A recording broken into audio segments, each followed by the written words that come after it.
Close to $2 billion worth of abalone are poached each year. South Africa is facing record poaching levels, but stopping it seems an impossible task.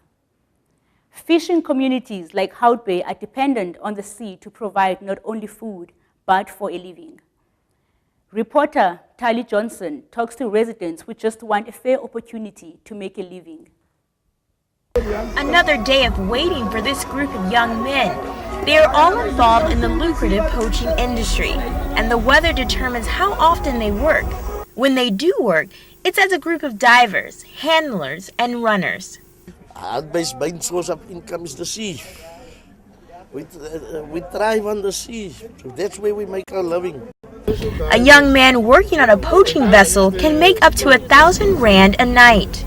I have to poach because there's nothing for us outside there. Because if you see in my community, like I say, I love all my years in my community, and the matriculant, all of them, they don't even know jobs. They also poachers. You see, in the region I'm poaching because there's no work on the harbour for me. They believe they have a birthright to all the inshore fishing, like abalone and crayfish. Community leaders here argue that the community should have automatic rights to the sea.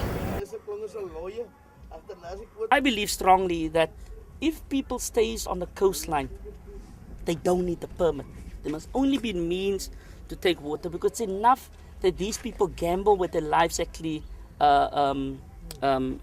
against actually weather. Harvesting of abalone has reached new records, with 4,000 tons illegally harvested from South Africa waters last year.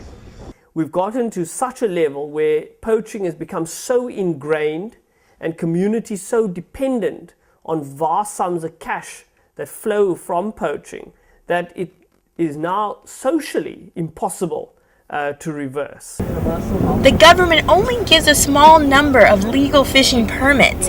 Even for residents who did manage to obtain one, it is not enough to survive on. Allocation is 167 kilos for a year. And I mean, when you calculate, when you put that together, it's worth about 20,000 rand. And I mean, you can't, what can you do with money like that? Speed boats such as this one is used for late night poaching. If caught, the men face a stiff jail sentence. People with an allocation like that will go poaching because it's not enough to put on the table, so they will go out poaching and do things that the government don't like. Then if you really want to police your stocks and those type of things, you can concentrate on the big players. Forget about the smaller guy.